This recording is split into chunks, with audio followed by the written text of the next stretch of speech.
very nice to see all of you. I wanted to say welcome home, but you haven't left. Welcome home to me. As most of you know, I've been out of the country for the last 8 weeks and just came back on Monday. I was in India, traveling for Master, teaching in many different cities and having an altogether wonderful time. When I came back to America for the first time, perhaps ever, I was very conscious of the vibration of this country, especially of California. And I have a renewed appreciation for why Master came here, why our work started here, and a renewed appreciation for the beauty and the power of all that we are creating together here. Somehow getting far enough away from it, coming back with fresh eyes, we are very fortunate to be part of the spiritual family in any part of the world, I'll say that. I did many different things during my journey, and I talked about it last night, so I won't give you a travel log here. One of the things that happened was in the city of Gurgaon, which is right outside of Delhi, it turns out that friends of ours there have a recording studio. They're filmmakers, television producers, and so they built in their home their business, a very nice state-of-the-art video studio and audio studio, which gave me the opportunity to do some audio recording, as it turned out.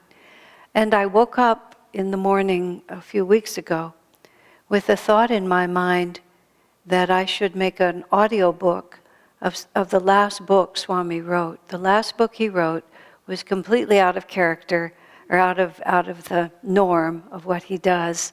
Swamiji was original to the last minute.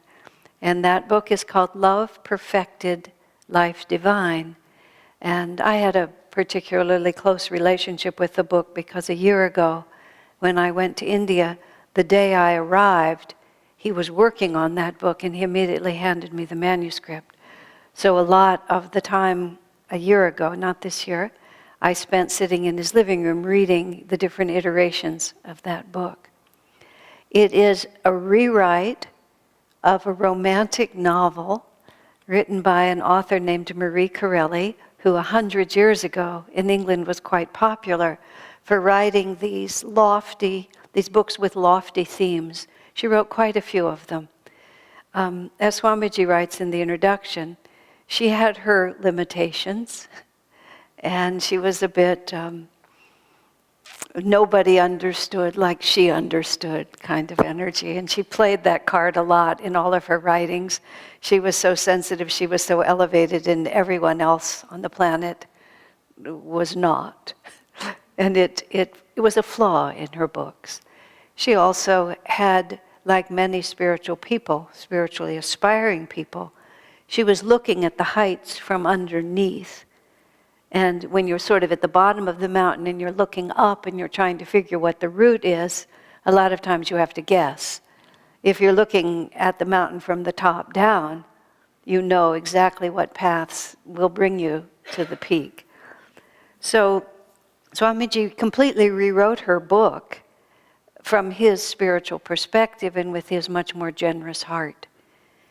The theme of the book is soulmates. Soulmates in the most romantic sense. Is there a destined other for me? A very original theme. And in the book, the heroine meets this man who's very unusual, and she has a vision of all their past lives together, and they realize that they are the divinely destined other half.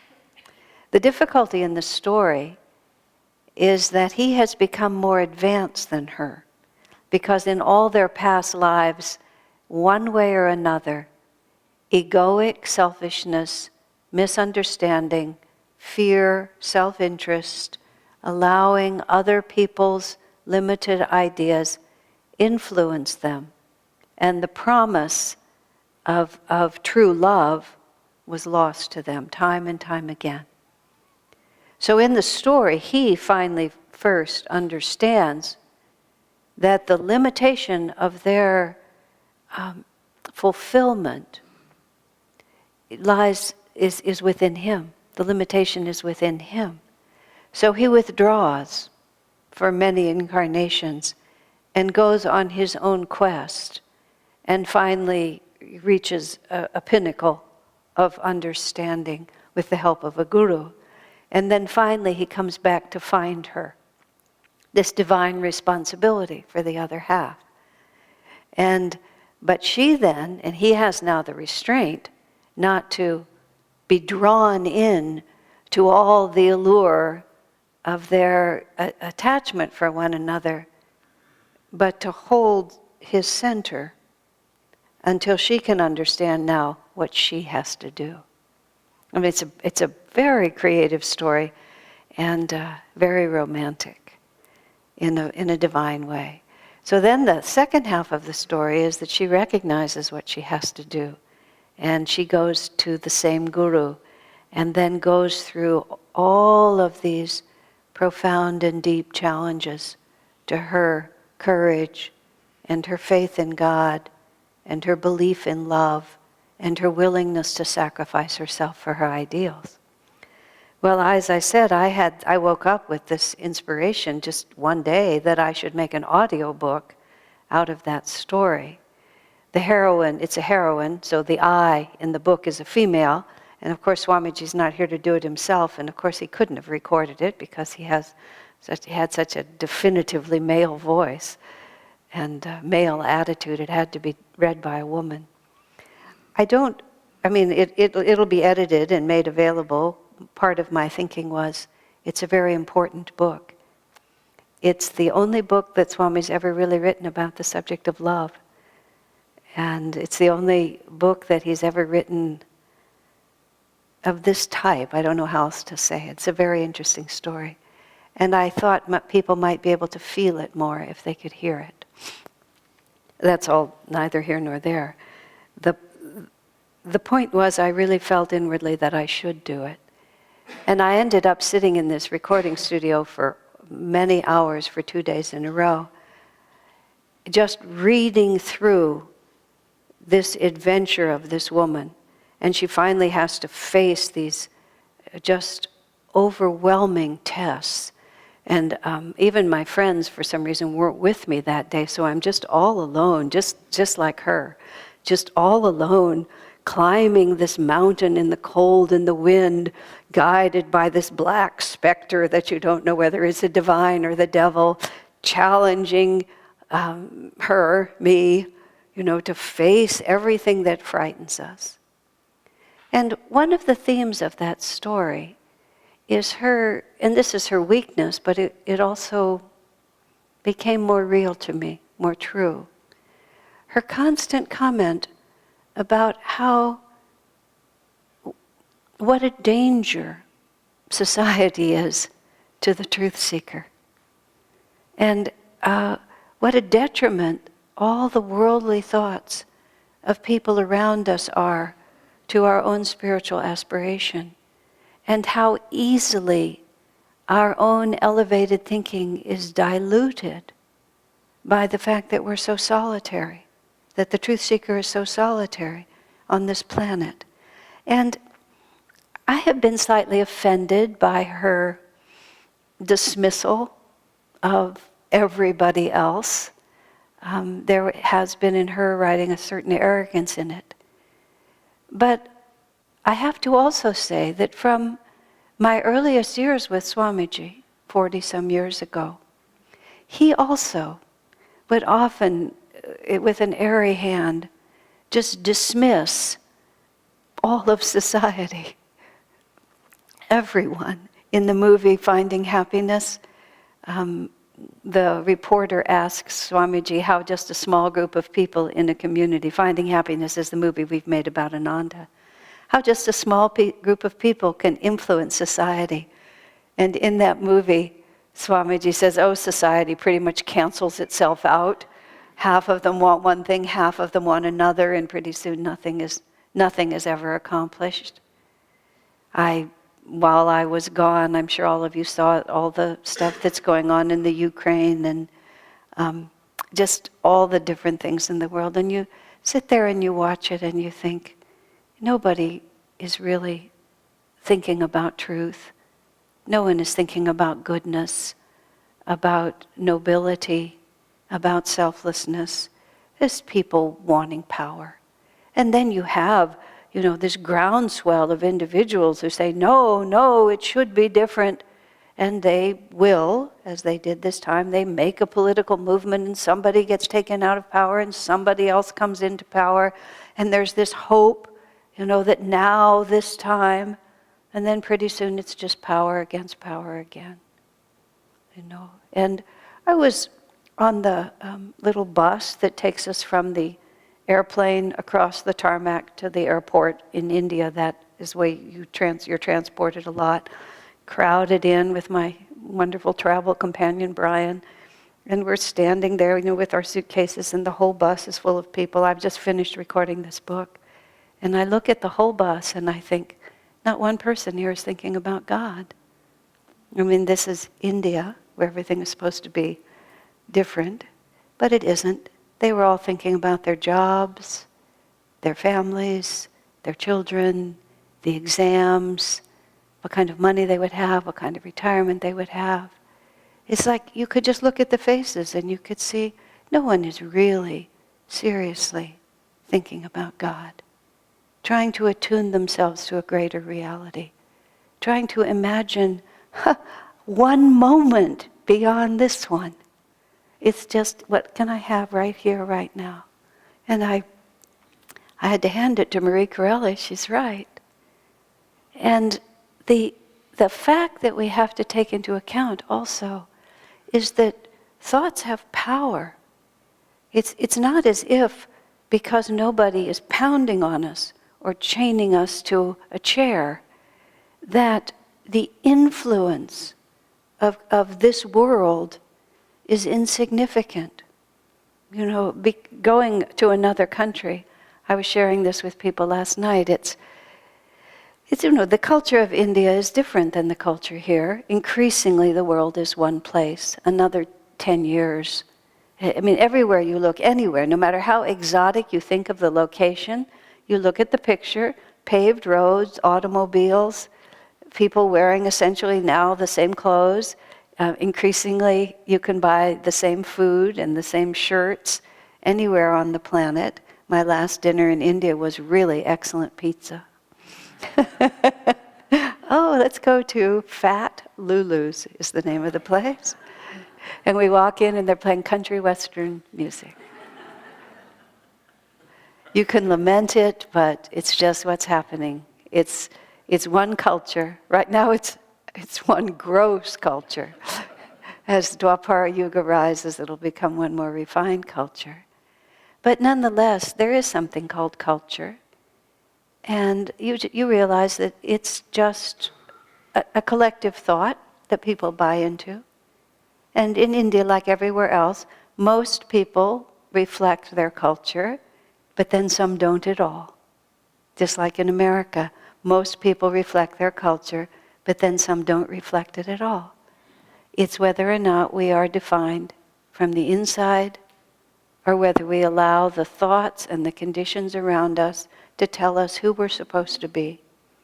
It's very, very dangerous to do that, because incarnation after incarnation after incarnation after incarnation goes by, and we follow the path that's outlined for us. We do what our families expect us, we do what society expects us, we think about accumulating the money, we get the house in order, we get the family just going, we launch the grandkids, we do the whole thing, then death comes to us. And when it comes, we realize, oh my gosh, one more time, I gave my heart to nothing. I don't mean that relationships are nothing, caring for your children are nothing, but when we only do it on the surface of it, when we only do it from the outside in. They talk about faith being like a mustard seed. And the operative word there is seed. And the operative word is what? The operative reality is what is the real potential of our incarnation? What is our real soul potential? For what were we born? Were we born just to be orderly? I remember Swamiji once, there was a period of time where he just rebelled against having so much responsibility on a mundane level. Of course, he was the kind of leader, God bless him, and it's guaranteed the future of Ananda, where he would relinquish as much responsibility as people were willing to take. He was never one who held it tightly in his own hands, but gave responsibility over to everyone who would take it. I remember once when an early leader of our publications company, and he mentioned later, the person came and had certain suggestions about how to work the publishing company, and he said the ideas were not all that good. But he realized unless he allowed that leader to carry out their own ideas, as he put it, he would have to do everything himself forever. So he just let them, guided them and let those ideas go forward. But at one point, Swamiji was just feeling overburdened with the mundane and the necessity just to keep everything up. And he said, I don't want the epitaph on my tombstone to be, he paid his bills. He said that's what it sort of comes down to sometimes, doesn't it? I kept my checkbook balanced. I never had to ask my kids for money. Okay, that's not nothing. But really, is that the sum total of a human life? Like, how many of these can we live? The culture of India is extremely family-oriented in the expectation that you will follow in the mold of the family, and the children will support the parents, and you will give your parents grandchildren, and all of these things are there. It's not awful. It has many positive features that our fragmented Western culture lacks. But on the other side of it, I was thinking, on that particular bus ride especially, like, how many mothers and fathers really want the absolute highest for their children? How many of them have faith and are willing to risk their own position in society, their own security, for the sake of this child? How many really think only and always God realization? That's the goal of life. The necessity to find that kernel of divine truth and to hold to it no matter what. This is what our scripture reading is about today. To be able to feel that seed within us that I was born for greater things. And that doesn't necessarily mean there's a lot of New Age talk these days. I don't know if anybody even talks about the New Age anymore, but just kind of pop spirituality. Everybody has a purpose. What is my purpose? And people imagine their purpose looks like something. That my purpose is this work or that work, or to be a healer, or to write great music, or to paint great paintings. And maybe yes, maybe we do have those talents. But our real purpose, for which every one of us is born, is to be as close to the heart of Spirit as we possibly can be. And that is a great purpose. Whether that purpose looks like anything or not hardly matters. Doesn't matter. Someone reminded me recently of a sadhu that visited our community many years ago. His name was Shunyabai. Shunya means zero, the infinite zero. And his name was Brother Zero. In English, that's what you would call him. And it wasn't a common name, but it spoke to him. It spoke to him about exactly what he wanted to be in this world. He wanted to make no wave. Master was talking about being a wave on the infinite sea, and all of us being waves on that ocean. And we would naturally imagine, thinking from the human perspective, if we're all waves on the ocean, well, the wave of Yogananda would look like that, and the wave of Jesus would look like this.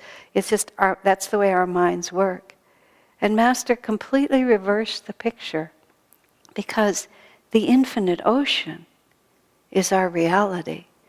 And so the closer you are to the ocean, is really the more you are fulfilling your destiny.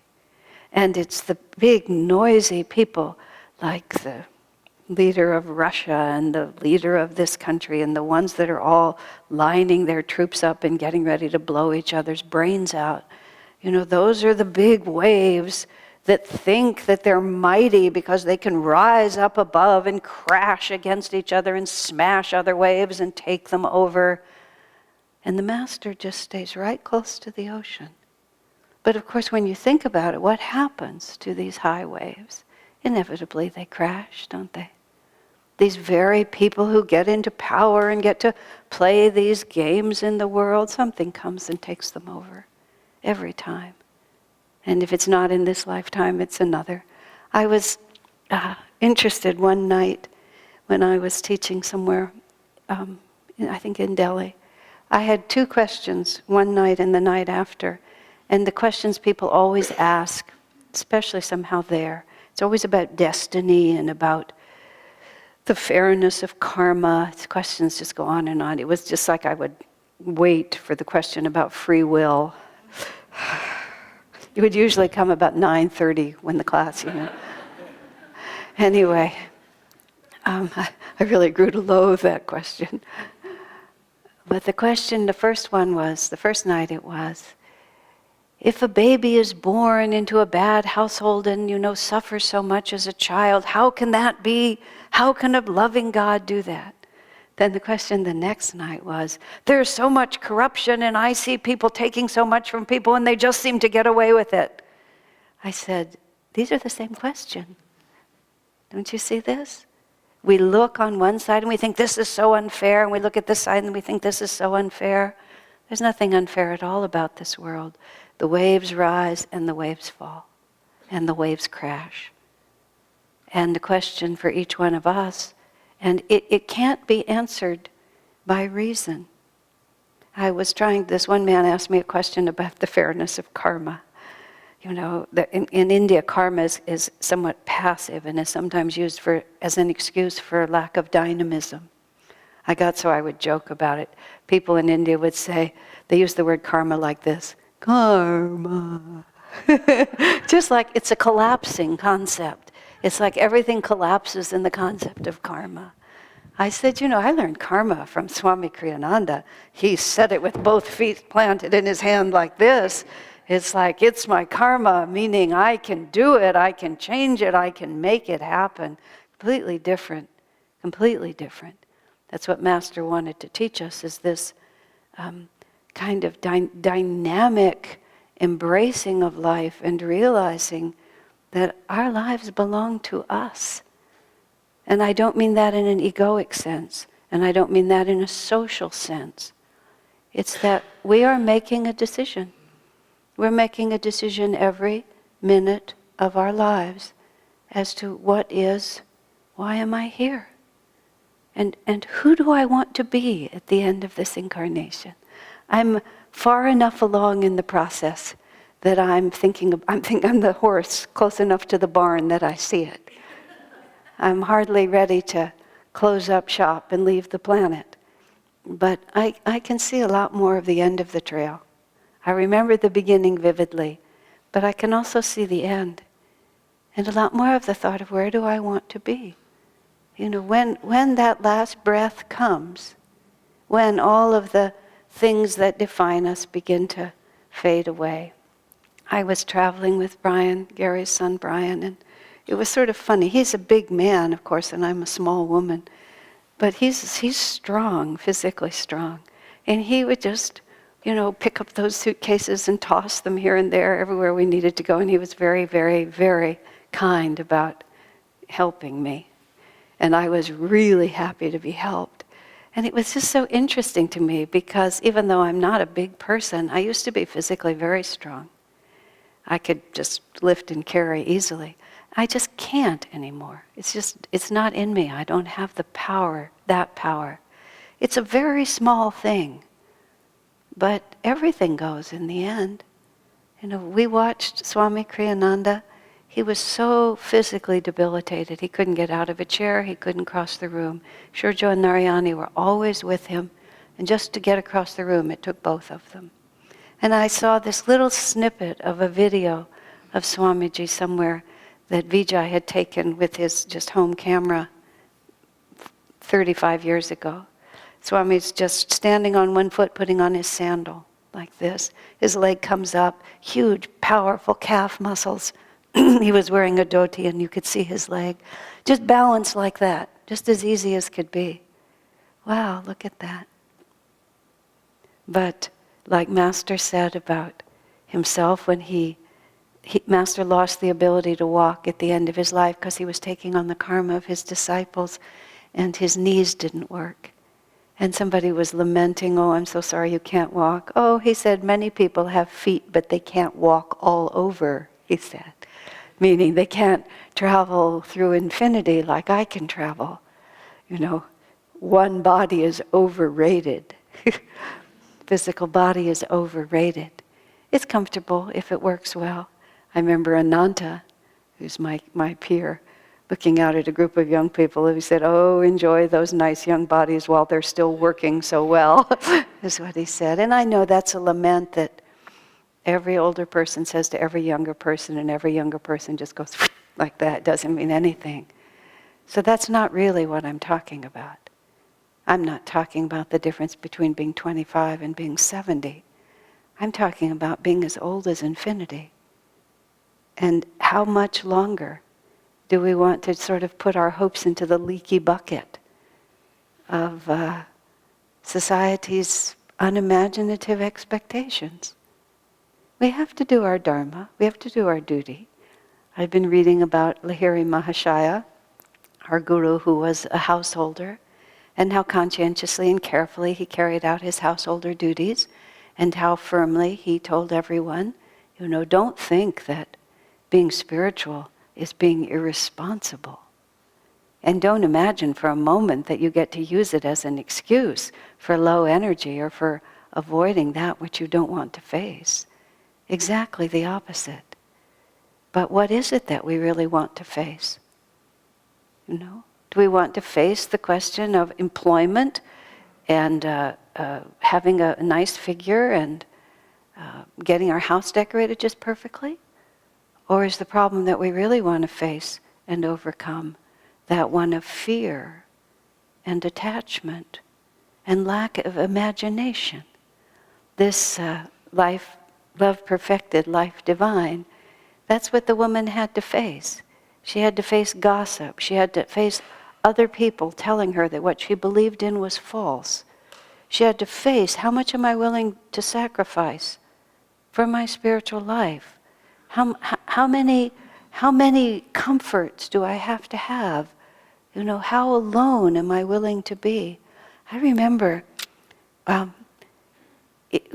different times Swamiji has rewritten different verses of his songs and sort of gradually found the versions that are the final. And the song, go on alone, don't look back, just go on alone. For one point, he wrote the lines in there, let them despise you, just go on alone. Because I am always opinionated, I just said, Swamiji, that's just terrible. We can't be up there singing, let them despise you, go on alone. You know, it's just like, it was horrifying to me. It really frightened me, that phrase. And I'll never forget, Swamiji, you know, sometimes I would respond lightly to something, but if my response was not where it should have been, Swami would just give you nothing. You know, so it was one of those moments. He just pulled himself right into his center and he looked at me like this and he said, but they will. And even now, it chills me to think about that. It hasn't been karma that I or any of us have really had to face. He had to face it. He had to face it to a stunning degree. I don't think perhaps the rest of us are as important to God's work yet to have Satan, you know, get his minions to try to pull us down. Master warned that a day would come when we would face that kind of persecution. We faced it a little. There are people who think ill of us. But whether or not it actually happens, we have to ask ourselves, do I fear it? What would happen if? What would happen if, as they always say, I woke up in the morning and I was the only person who still believed this way? What if we were all by ourselves instead of having this wonderful community of souls? Where does it come from? In that book that I read, the woman, it's created for her by her guru. It's an atmosphere of testing. In the story, it's not real life events, but it's an atmosphere of testing, but in such a way that everything that she's afraid of manifests in front of her in a way that she perceives as real. So it was a tremendous challenge to the heart, to the mind, and to the spirit. And we're only tested to the limits of our ability to pass. And I don't mind telling God that I'm too puny for too much. I reading through that story, I had to really ask myself, could I have done this? Do I have this kind of faith? I could not confidently say yes. I will definitely say reading through the story was half like going through it. But it really reminds me, and I don't mean this in any grim way, even though it can sound a little bit grim, using that story as the theme. Of course, the end of that was that she triumphed. The end of that was that every limiting quality to her capacity to love was burned out of her. And when it was burned out of her, then all the longing of her heart was fulfilled. It's a romantic story, so it was the union with her soulmate and their ongoing service to God together. But every piece of it, it was perfectly clear that the power of that union did not come from each other. The power of that union came from their individual clarity and purity with God. And then from that, all that we seek follows. Jesus put it so simply, seek ye first the kingdom of God, and everything else that our heart longs for will then be given to us. God bless you.